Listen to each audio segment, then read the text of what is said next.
¿Qué pasaría si te dijeran que detrás de la sonrisa eterna de Juan Gabriel hubo una guerra silenciosa por millones de dólares? Juan Gabriel, amado por millones, murió en 2016 dejando un legado musical inmortal. Pero también dejó algo más, un testamento polémico, hijos secretos y una batalla legal que todavía no termina. ¿Fue Iván Aguilera realmente el único heredero? ¿Por qué aparecieron otros hijos con pruebas de ADN? ¿Y qué pasó con las mansiones, los derechos de sus canciones y el dinero que aún genera su voz?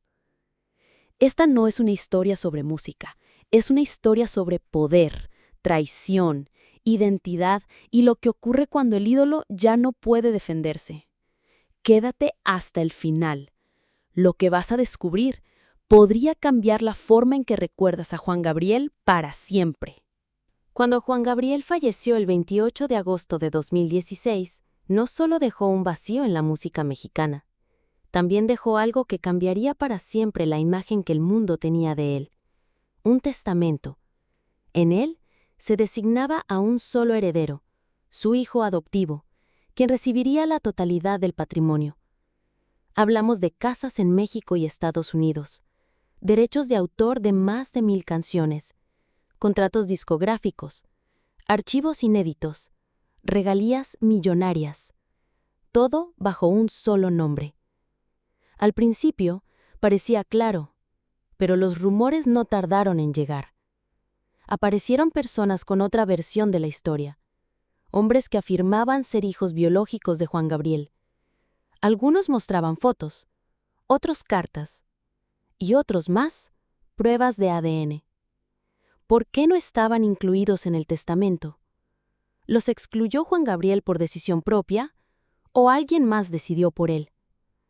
Lo que parecía un documento cerrado se convirtió en la puerta abierta a una tormenta legal, y lo más doloroso de todo, una batalla que no solo era por dinero, sino por sangre, por identidad. La calma duró poco. Apenas unas semanas después de la lectura del testamento, comenzaron a aparecer nombres y rostros. El primero fue Luis Alberto, un joven de 26 años que apareció en televisión nacional. «No quiero dinero», dijo.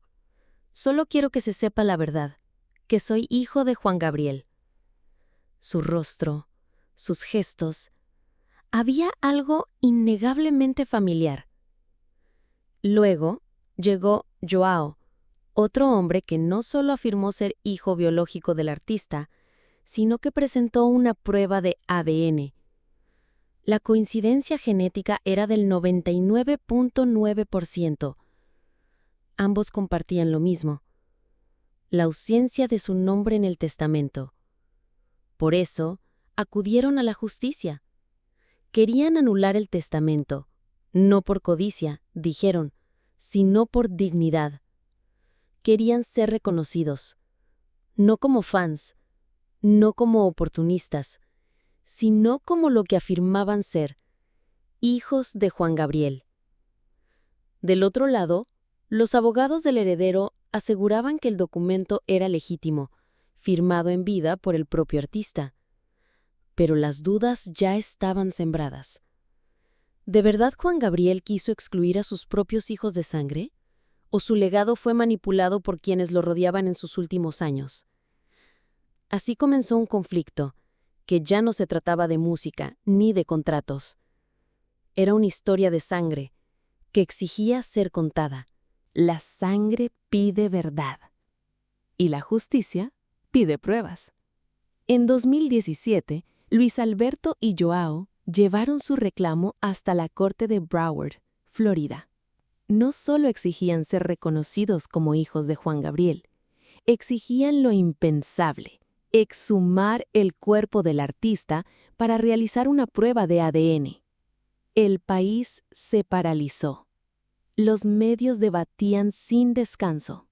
¿Es una falta de respeto? ¿O el único camino hacia la verdad? Algunos fans se indignaron, otros se solidarizaron. Si fueron sus hijos, merecen saberlo.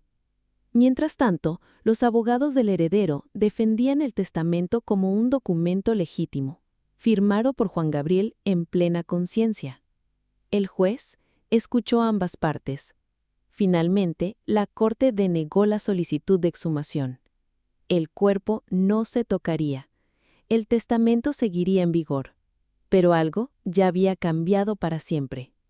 La figura pública de Juan Gabriel, tan perfecta, tan legendaria, comenzaba a fracturarse, porque la pregunta ya no era legal, ni genética. La pregunta era humana. ¿Puede un ídolo negar su propia sangre y seguir siendo eterno? La ley había hablado. El testamento era válido. Juan Gabriel lo firmó en 2014, ante notario. Iván Aguilera, su hijo adoptivo, era el único heredero. Fin de la historia, ¿verdad? No, porque cuando el polvo legal parecía asentarse, las preguntas cambiaron de dirección. Ya no eran sobre los hijos ocultos, eran sobre él, sobre Iván. ¿Por qué comenzó a vender propiedades tan rápido? ¿Por qué se cerró la casa de Ciudad Juárez sin aviso? ¿Por qué algunos abogados dijeron que no les pagó? En abril de 2024, Iván fue demandado por su propio equipo legal. Lo acusaron de ocultar información financiera, de no rendir cuentas claras del patrimonio. Los medios ya no decían «el heredero de Juan Gabriel», decían «Iván bajo sospecha». La misma figura que había defendido el legado del Divo ahora aparecía como el primero en ponerlo en riesgo. El juicio legal había terminado, pero el juicio moral apenas comenzaba. Juan Gabriel dejó casas, dejó contratos, dejó millones. Pero también dejó algo más, algo que no aparece en ningún documento legal. Canciones que acompañaron a quienes lloraban a escondidas. Letras que hablaban de un amor que pocos se atrevían a decir en voz alta. Recuerdos que unieron generaciones enteras, sin importar a quién amaban, de dónde venían o cuánto tenían. Eso no se hereda. Eso no se disputa en una corte. Eso vive en los corazones. Años después de su muerte, las plazas siguen llenas cuando suena querida. Su voz aún vibra en la radio, en los taxis, en las calles, en los funerales.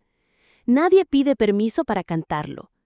Nadie necesita probar ADN para sentirlo cerca. Porque el verdadero legado de Juan Gabriel no se puede medir en dólares ni en metros cuadrados, sino en las veces que su música salvó a alguien de rendirse. Y eso pertenece a todos.